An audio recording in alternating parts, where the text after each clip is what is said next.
할렐루야. 오늘 또 하나님 주신 은혜가 우리가 어디 넘쳐나기를 소원합니다. 오늘도 우리 삶을 통해 역사하신 하나님을 기대하며요. 오늘 또 말씀을 하는 시작을 원하는데 오늘 주신 하나님의 말씀은 출애굽기 24장 1절부터 8절 말씀입니다. 제가 봉독해 드리겠습니다. 또 모세에게 이르시되 너는 아론과 나답과 아비후와 이스라엘 장로 70명과 함께 여호와께로 올라와 멀리서 경배하고 너 모세만 여호와께 가까이 나오고 그들은 가까이 나오지 말며 백성은 너와 함께 올라오지 말지니라. 모세가 와서 여호와의 모든 말씀과 그의 모든 율례를 백성에게 전하며 그들이 한 소리로 응답하여 이르되 여호와께서 말씀하신 모든 것을 우리가 준행하리이다. 모세가 여호와의 모든 말씀을 기록하고 이른 아침에 일어나 산 아래에 제단을 쌓고 이스라엘 12지파대로 12기둥을 세우고 이스라엘 자손의 청년들을 보내어 여호와께 서로 번제와 화목제를 드리게 하고 모세가 피를 가지고 반은 여러 양푼에 담고 반은 제단에 뿌리고 언약서를 가져다가 백성에게 낭독하여 듣게 하니 그들이 이르되 여호와의 모든 말씀을 우리가 준행하리이다. 모세가 그 피를 가지고 백성에게 뿌리며 이르되 이는 여호와께서 이 모든 말씀에 대하여 너희와 세우신 언약의 피니라. 아멘. 하나님께서 말씀하십니다. 모세를 통해서 말씀이 선포할 때에 그 모든 말씀을 듣는 백성들의 반응이 오늘 나와요. 그러니까 하나님의 말씀을 듣고 나서 그들이 이구동성으로 응답을 합니다. 그리고 모세가 제단을 쌓고 그리고 거기에 다시 번제와 화목제를 드리고 하나님과의 약속을 체결하죠.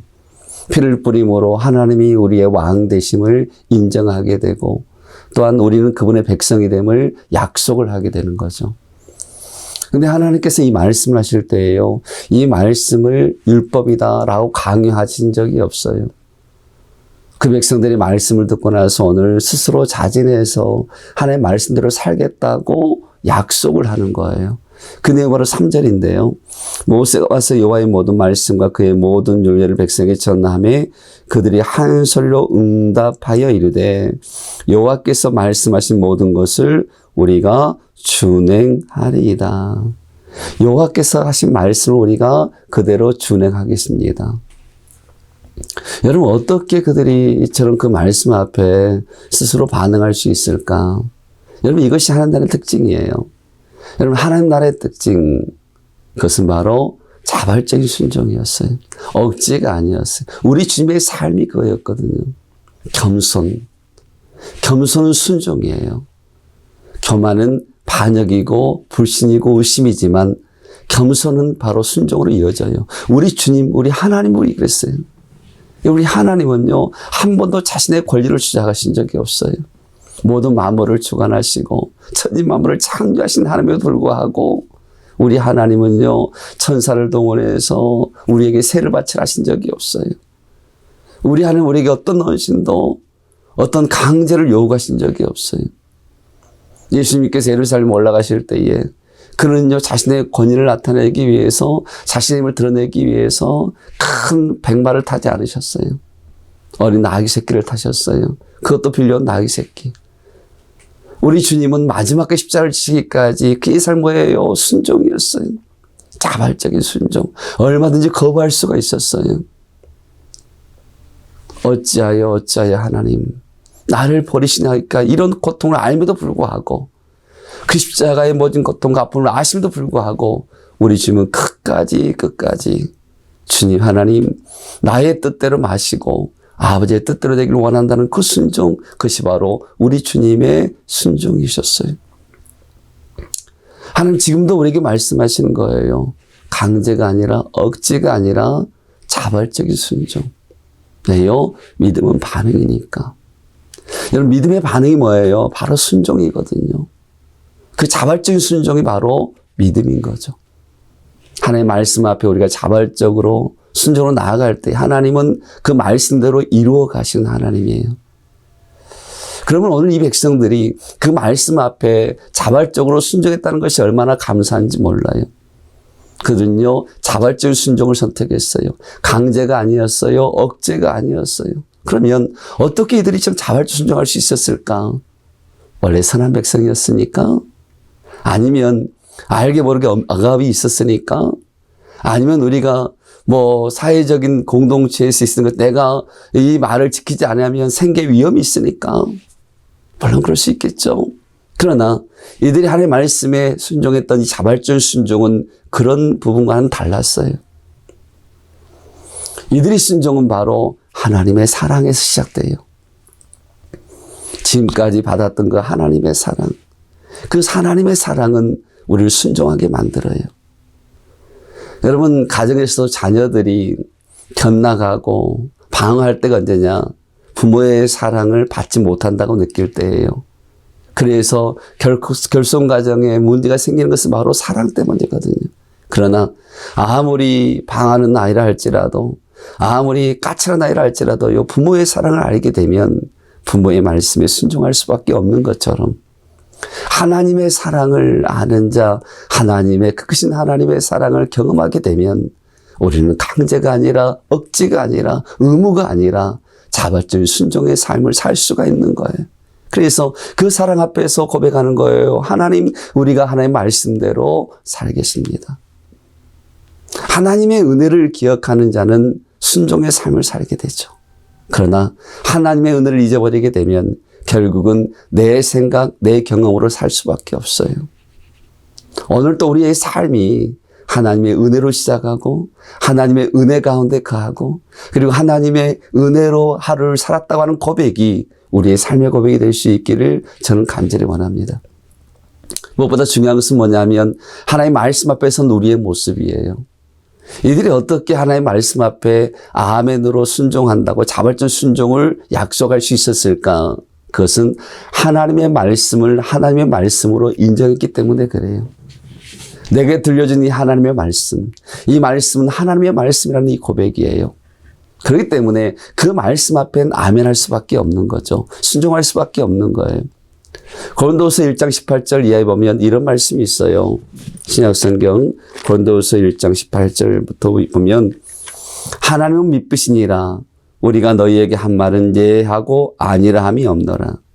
우리 곧 나와 실와노와 디모데로 말미암아 너희 가운데 전파된 하나님의 아들 예수 그리스도는 예하고 아니라 함이 되지 아니하셨으니 그에게는 예만 되었느니라. 하나님의 약속은 얼마든지 그리스도 안에서 예가 되니 그런즉 그로 말미암아 우리가 아멘하여 하나님께 영광을 돌리게 되느니라. 하나님의 말씀을 말씀으로 인정하는 그 순간에 우리는 그 말씀 앞에 아멘이라고 고백할 수가 있는 거예요. 예라고 고백할 수가 있는 거예요. 그럴 때 우리의 삶은 하나님께 영광을 돌릴 수가 있는 거죠. 그렇습니다. 여러분, 하나님의 말씀은 다 옳습니다. 이것이 인정돼야 돼요. 내 생각으로, 내 경험으로 판단되고 내가 걸어야 할 말씀이 아니라 그 말씀이 어떤 말씀이라도 땅에 떨어지지 않는다고 하는 이 약속을 믿는 믿음으로 아멘할 때에 우리는 우리의 삶은 그 말씀 앞에 순종으로 나아갈 수가 있는 거죠. 무엇보다 중요한 것은 하나님의 은혜가 아니면 우리는 살 수 없고 하나님의 말씀이 아니면 살 수 없다라고 하는, 그래서 하나님 없이는 살 수 없다는 고백이 있을 때에 우리는 하나님 앞에 자발적인 순종의 삶을 살 수가 있는 거예요. 이것을 우리는 뭐라 그래요? 거부할 수 없는 하나님의 은혜라 그래요. 거부할 수 없는 하나님의 은혜. 이스라엘 백성도 이처럼 하나님의 말씀 앞에 하나님 말씀대로 살겠습니다라고 하는 반응이 있을 때에 그들의 삶의 모습이 어떻게 되었느냐? 4절은 이렇게 말합니다. 4절.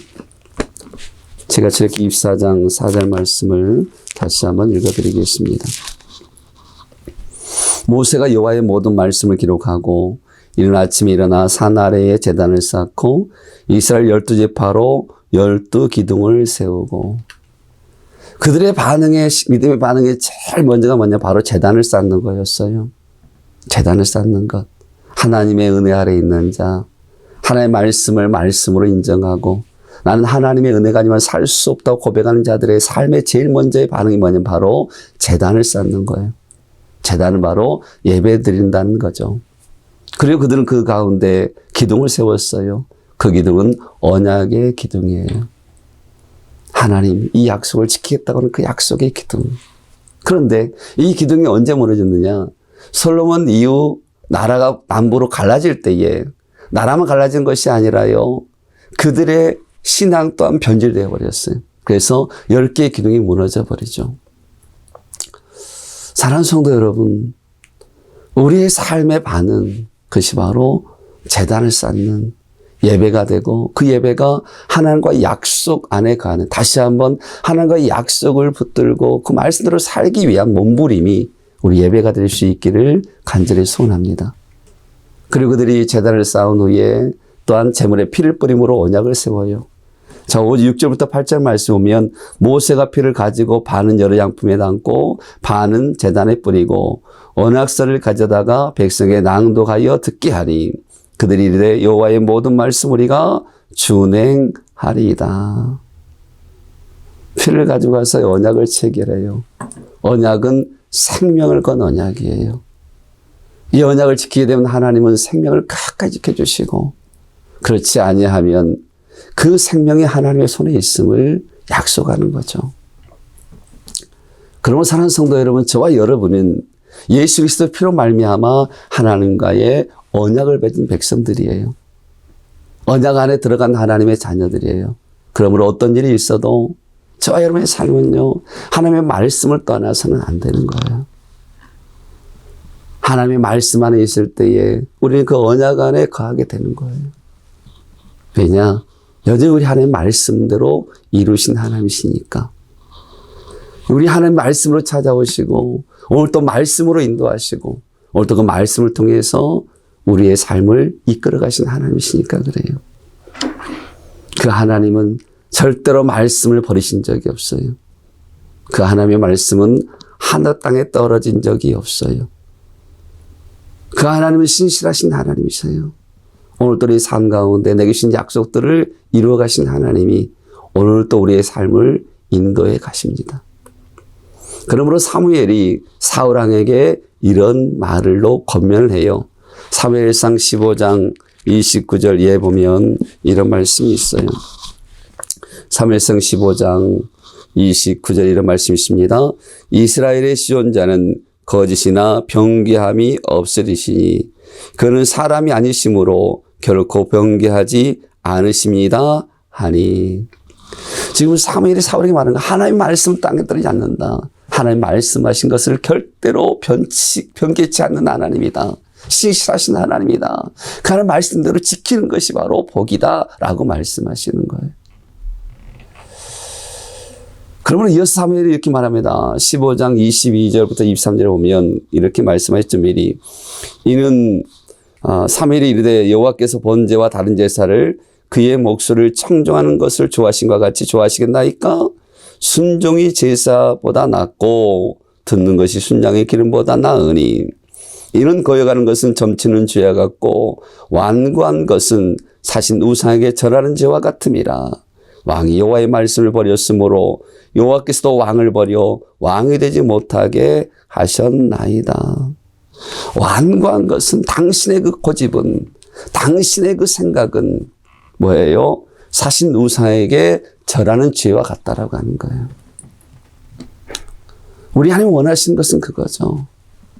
오늘 또 우리가 하나님이 하신 일 앞에서, 말씀 앞에서, 하나님의 은혜 앞에서 억지가 아니라, 어쩔 수 없어서가 아니라 하나님의 그 은혜 아래에서 하나님의 말씀은 내가 되니까 오늘도 내가 하나님이 아니면 아무것도 아닌 존재임을 알기 때문에 하나님의 말씀 앞에 아멘입니다 하나님. 자발적인 순종을 통해서 하나님이 일하시는 그런 하루, 순종을 통해서 오늘 또 하나님이 역사하시는 그런 하루, 그런 삶을 우리 하나님은 살기를 원하시는 거죠. 사랑하는 성도들, 오늘 하루의 삶이 억지가 되지 않기를 간절히 소원합니다. 내가 직장에서 일하는 것, 사업하는 것, 가정에서는 모든 것들이 억지가 아니라 하나님의 은혜 아래 거한다고 하는 삶의 고백, 그리고 오늘 또 내 삶을 통해서 하나님 여전히 일하고 계신다고 하는 약속을 붙들고 순종의 삶이 될 수 있기를 주임으로 축원합니다. 그래서 오늘 또 나의 삶이 순종의 삶, 자발적인 순종, 이 순종을 통해서 일하신 하나님을 경험하는 저와 될 수 있기를 주의 이름으로 축원합니다. 기도하는 사람, 예배하는 사람, 말씀을 듣는 사람의 모든 삶은 자발적인 순종, 이것이 바로 믿음의 반응입니다. 모든 나의 삶의 고백이 말씀 앞에선 반응이 될 수 있기를 간절히 소원합니다. 기도하겠습니다. 하나님 아버지, 그렇습니다. 우리 하나님은 한 번도 우리에게 억지로 강제를 요구하지 않으셨습니다. 우리 하나님 원하신 것은 자발적인 순종이었습니다. 하나님의 사랑을 받은 자가 드려야 할 삶, 하나님의 말씀으로 인정하고 하나님의 말씀은 예라고 하는 그 고백 속에서 아멘으로 되어지는 자발적인 순종. 하나님이 아니면 난 하루도 살 수 없는, 하나님 때문에 내가 있다라고 하는, 하나님이 주신 은혜가 아니면 아무것도 아니라고 하는 그런 고백을 통한 순종. 하나님 오늘 또 순종이 지사보다 낫다고 말씀하십니다. 오늘 또 내가 말씀을 듣는 것보다 더 중요한 것은 말씀 앞에서 순종하는 자의 삶이 더 귀하다고 말씀하십니다. 오늘도 하나님, 우리의 삶의 순종을 통해서 일하신 하나님을 경험케 하여 주시기를 간절히 소원합니다. 험한 십자가에서 속죄 제물이 되시기까지 순종하셔서 죄인들을 죽음의 자리에서 이끌으신 주님의 은혜, 그 사랑을 생각하면서 오늘도 내가 어떤 모습으로도 갚을 수 없지만 주님의 온전하신 순종이 배에 있는 그 십자가를 붙들고 오늘도 내가 한 걸음 한 걸음 순종의 길을 걸어갈 수 있는 그런 하루의 삶이 되게 하여 주시기를 원합니다. 우리 주님이 아버지께 순종하심으로 그분의 계획하심을 온전히 이루셨듯이 오늘도 내가 말씀을 듣고 깨닫는 순종을 통해서 오늘 또 나의 삶을 통해 일하신 하나님을 경험케 하여 주시기를 간절히 소원합니다. 사랑하는 주님, 오늘도 우리의 삶 속에 순종하기를 원하는 우리의 삶을 흔들리지 아니하도록 하나님 도와주시기를 원합니다. 죽기까지 복종하셨던 주님을 바라보게 해주시고 환경을 핑계 삼아 우리의 삶의 모습이 게으러질 때마다 믿음의 주 온전케 하실 주님을 바라볼 수 있는 은혜 오늘도 우리 가운데 있게 하여 주시옵소서. 그래서 오늘도 우리 하루의 삶의 고백이 하나님, 내가 주님 앞에 순종했는데 그 순종을 통해서 오늘 또 하나님은 이렇게 일하셨다고 하나님께 영광을 돌릴 수 있는 그런 하루가 될 수 있도록 축복하여 주시옵소서. 오늘도 우리 사랑하는 성도들 어디에 가든지 누구를 만나든지 어느 자리에 서 있든지 그곳에서 함께 하신 하나님의 일하심을 체험케 하여 주시옵소서. 그런 하나님을 오늘 또 영광 돌리게 하길 원하며 살아계신 예수님의 이름으로 기도합나이다. 아멘. 그렇습니다. 여러분, 오늘 또 우리의 삶은 나의 순종을 통해서 하나님 일하실 겁니다. 그 일하신 하나님께 영광이 될 수 있기를 소원합니다. 사랑하고 축복합니다. 샬롬.